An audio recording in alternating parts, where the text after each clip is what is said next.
Hey, this is Dr. Berg. Today we're going to talk about the shoulder joint and how to make it very flexible.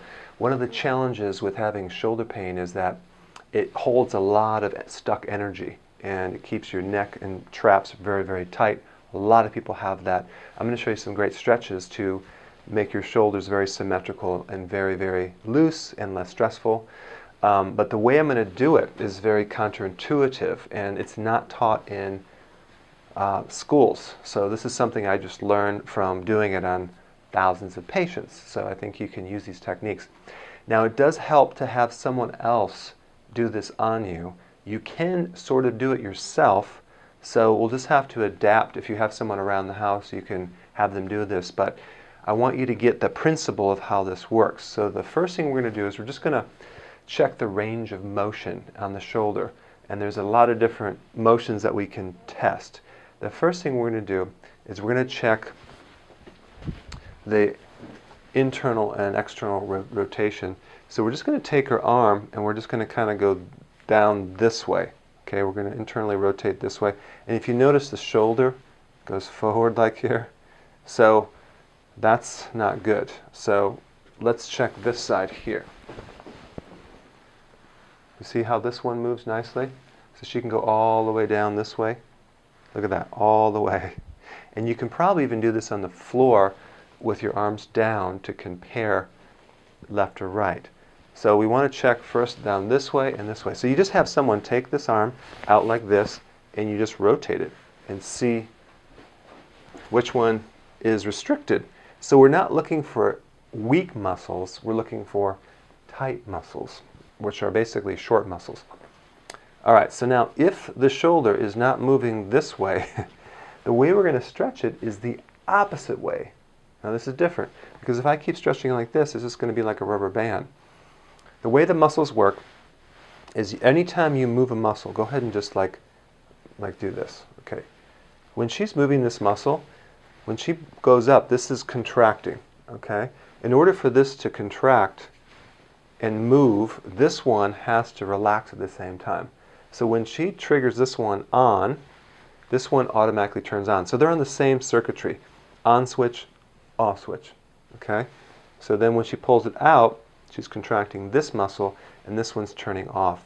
So anytime we have a muscle that is constantly in a state of tightness or contraction, it's on.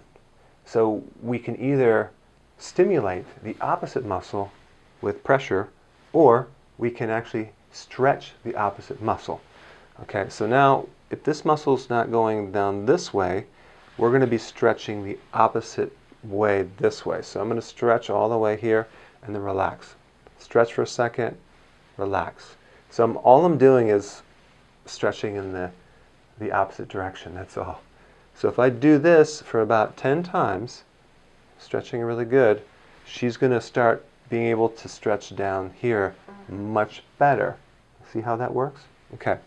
Now the next range of motion we're going to check, and I just want to just first do the range of motion. So we're going to check going back this way. Okay.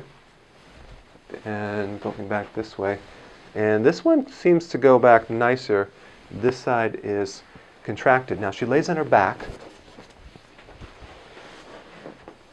So we can actually take the arm right here and then go back this way and right here and just see how far this one goes back. And then this one right here.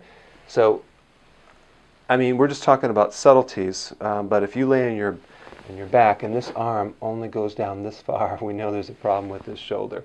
So if that problem, let's have you sit up again, face the camera.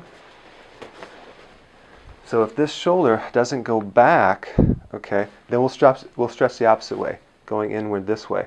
So we'll stretch it, stretch it, stretch it, stretch it, stretch it. And it's nice to have someone do this on you. And then it's going to go back further and further and further. Okay? So in other words, you just put the person in the range of motion and then stretch the opposite way. So the next thing we want to do is we want to take the arm out here and just kind of raise it up as high as she can go. This way, right here. And we're going to compare this way. You see that? So what's happening on the right side, it doesn't want to go up. because this muscle down here is too tight. Okay? So what we're going to have to do is we're going to have to stretch the opposite muscle. Okay? So it's kind of like you have to think backwards. So what is the motion? The problem is when we stretch down this way, her body is in the way. We can't go further than this, and we can't chop off the body. So what we're going to do is that she's going to grab her arm on the opposite side. Just grab your wrist there, like right here. Yeah. So we're going to grab this, and she's going to pull this down. Yes. And she's going to, you can lean this way here, and you're going to stretch this right here. And so what she's doing is she's doing this right here. We're stretching this one. So we're stretching all these muscles here, which basically will allow her arm to go all the way up. Okay? All right, so we'll just do that's just showing you the opposite. Now, the other thing we want to do is we want to take her elbow right here and bring it inward. Okay? Good. Now let's compare it with the other side. Which one is tighter? The right. Okay. So with this one, we're simply going to do the opposite way, going this way right here. Now, if she's going tight right here, that means all the rotator cuffs back here are tight, so we want to stretch the front part of the muscle. I'm not going to tell you the muscles and confuse you, but just all these muscles are tight. So she could even go in a door, like right here, and then stretch these muscles back. Okay, or I can just take her arm and stretch back this way. Relax. Stretch here. Relax. Stretch here. Relax. Stretch here. Okay, so that would be how to go forward. Now the other one is we're going to go backwards. So we're going to just bring your arm back this way. And let's bring this one right here. Which one's tighter? The right. The right one's tighter. Yeah. Okay, so then we're going to stretch the opposite. Let's bring your elbow, bring your hand, grab your elbow, and then pull it forward. 1, 2, 3. So that's what we're going to stretch the opposite. Okay? So we're just going through all the range of motion. Now the next thing we want to do, since the shoulder is connected to the back, we want to tuck the head forward and slouch right down. You feel any tightness of your upper back? Yeah. Okay. Now go back this way. Arch back. Is that easier? Yes. Okay. So what she'll do is she's going to actually do extension stretches. She's going to stretch back this way. And if you have a ball or something you can do this on, this is good. Stretch back, back, back. And that's going to allow her to go forward.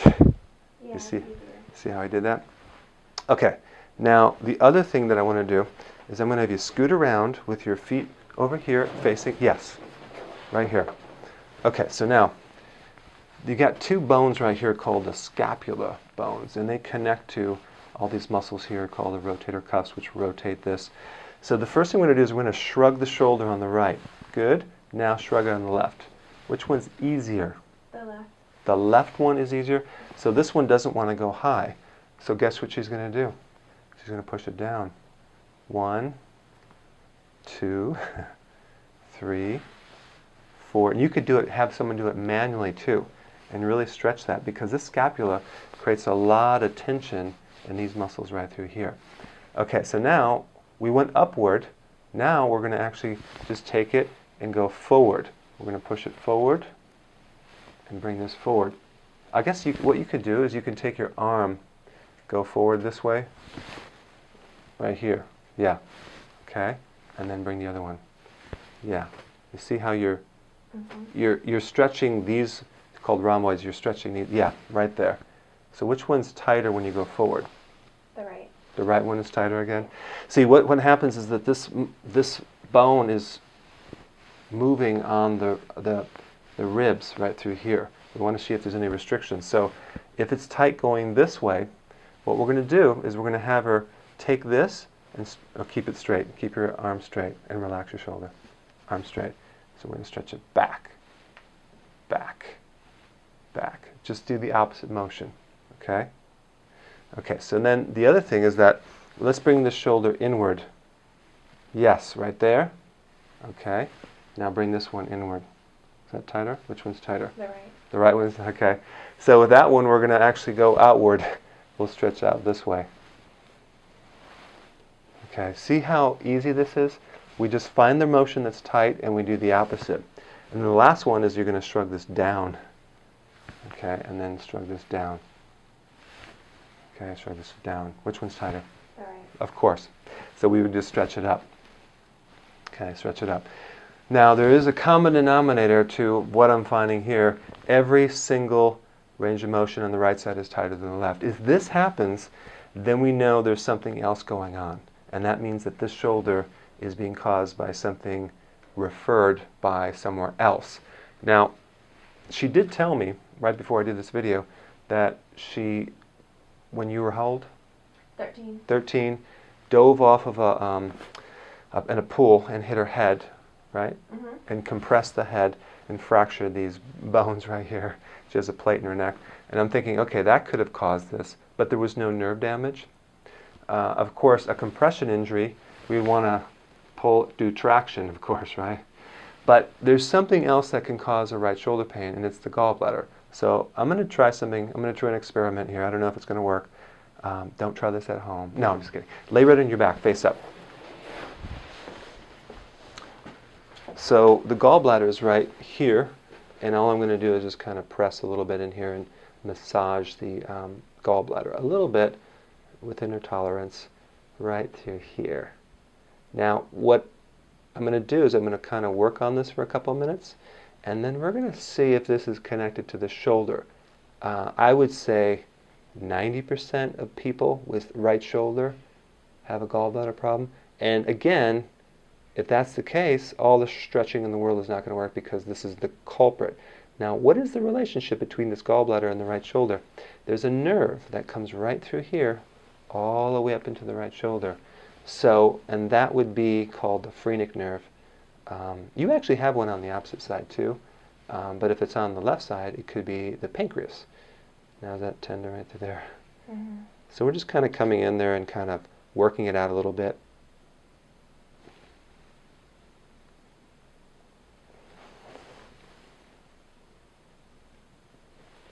Okay, now what I'll be curious about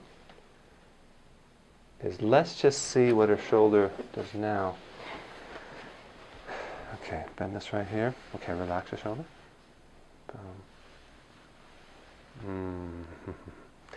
Look at that. Full range of motion. Goes all the way back. Does it feel looser? Mm-hmm. It does feel looser. Okay, so guess what? Okay, raise this up. Okay, so here's a shortcut. If you see all the restriction on the right side, not just one motion, you're going to have to work on the area on the gallbladder to really free it up. That was her problem. And then the next question would be, what is she eating? Because a lot of junk food, rich junk food, sugars, alcohol, all this stuff can aggravate the gallbladder and cause this. So is there anything that you've eaten that borderlines on not healthy? Yeah, sometimes, yeah. Okay, I like that, sometimes. So we'll cover that after we turn the video off. But yeah, so you just have to clean up the diet if you want to keep the shoulder better. Also, a lot of nuts will do it too. Okay, so that's just some tips on shoulder, range of motion, and go ahead and apply some of these stretches, and it's going to take a lot of stress out of your shoulder.